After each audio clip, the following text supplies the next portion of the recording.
Welcome to Personal Business Letters with Mrs. Dolnychak.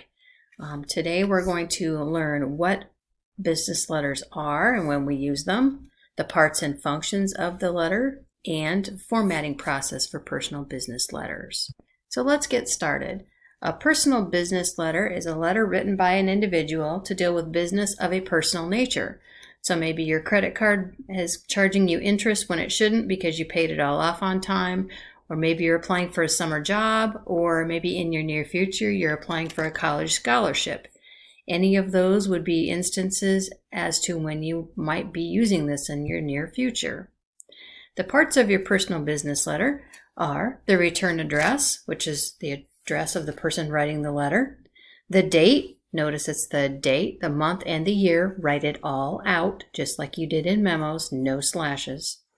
The letter address, which is the address of the person getting the letter. Then your salutation, which is your greeting, dear so-and-so. Your body, which is the message of your letter. Your complimentary close, which is usually sincerely. And then the name of writer, which is where the person's name who is sending it. A couple of extra ones that may or may not be used all the time are your reference initials. That's who typed the letter. Remember, they're always in lowercase like a memo. And your enclosure or your attachment has to be something included with the letter. So be sure you only use it during that time. Okay, here is an example of a personal business letter. As you can see, I have put the different parts of the business letter. And it's all kind of color-coded for you so you can kind of see what it looks like. Notice that there are some very large gaps. Like there's a big gap here, and there's a big gap here. These are called quadruple spaces, so this is a new thing for you. Business letters have styles. It refers to how the words are arranged on the page and also what kind of punctuation it uses. So first, let's look at how the page is laid out. It can be laid out as either block or a modified block. A block format is where it is all arranged to the left-hand side. As you can see here, all of your parts line up on this line. That is a block letter. As opposed to a modified block, where everything is at the left except for the date, the complimentary close, and the name of writer. You can see this looks totally different. See, these are lined up in the middle. This looks really funny. Notice that these are started at the center. You don't just click center. We'll talk about that in a minute.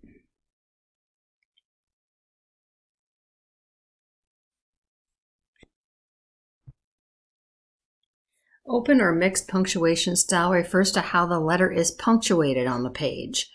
So you have a complimentary close, you have a salutation.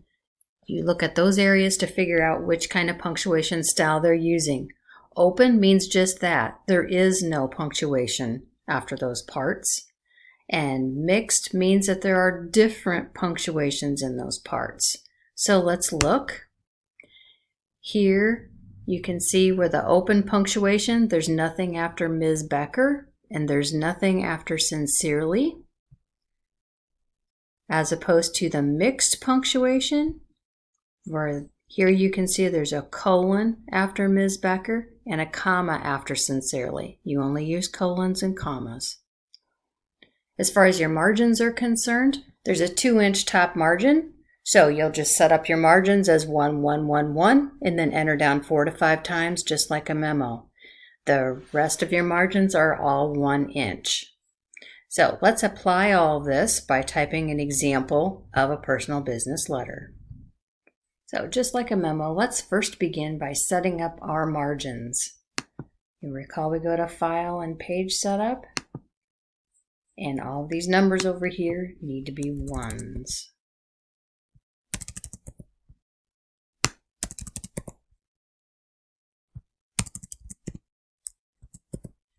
And then you'll hit OK. And then, of course, the next thing you do, just like a memo, is to do your spacing. Remember, we're going to be custom spacing. We're going to make sure that it is on single space. and a 0 and 0, just like the memo, and hit apply.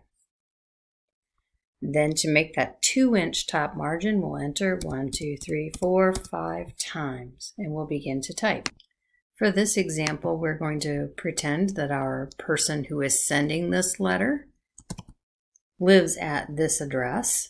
Now this address is your address. Why do we have this address for the sender? Because if the post office has trouble delivering this letter, they need to know who to return it to. That's why that is called a return address. Hit enter and type the date. Notice it's written out, commas, etc. And then you will hit a quadruple space.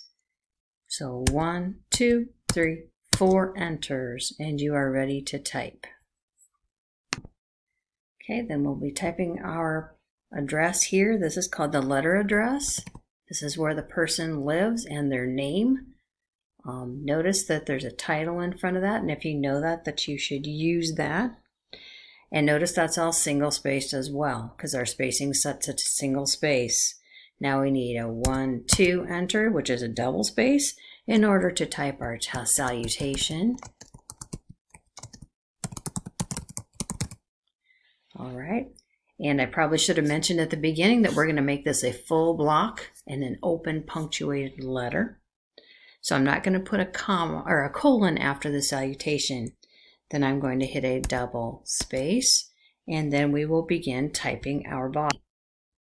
Notice our body is single spaced with a double space between paragraphs. When we're finished with our body, notice we need a double space before we type our complimentary close, which is sincerely. And then here's your quadruple space, 1, 2, 3, 4. This giant space is where, when you print it out, you're actually going to sign your name. Okay, and the name of this writer is as follows. Okay, and Rebecca has asked this person to look over something for her.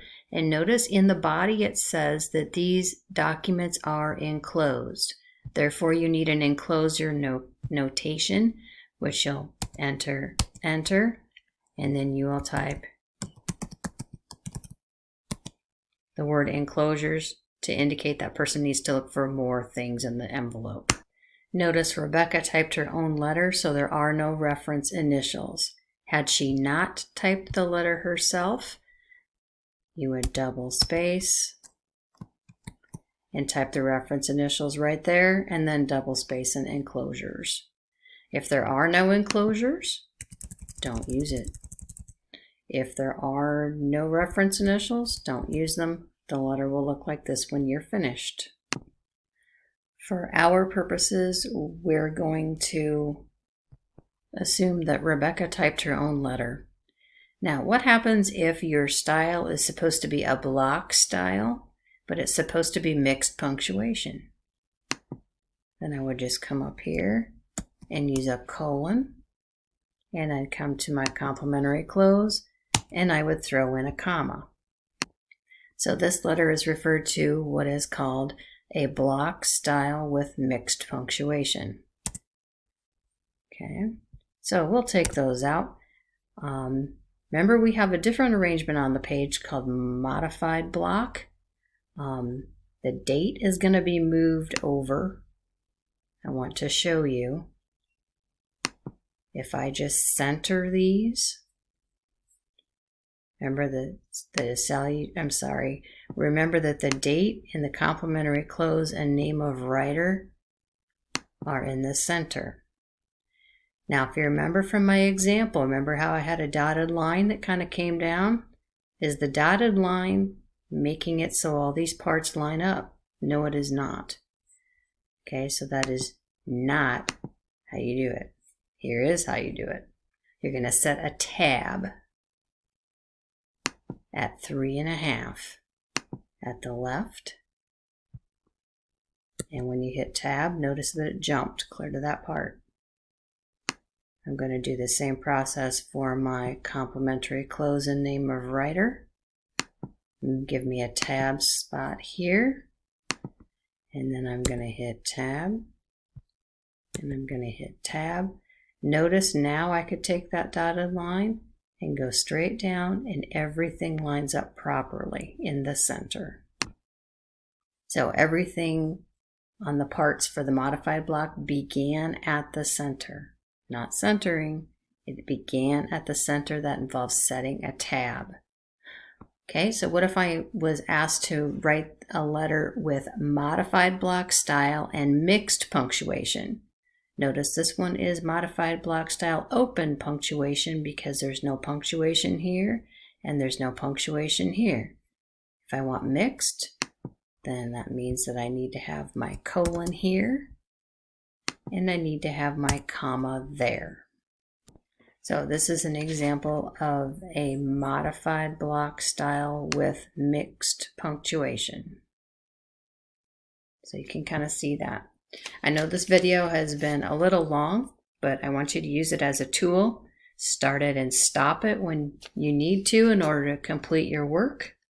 I hope that you now know what a personal business letter is, what the parts are, what the functions of those parts are, and how to format it. I'll make a separate video on how to make that tab stop so that I'm not making this video super duper long. Okay, have a great day. Thanks for listening.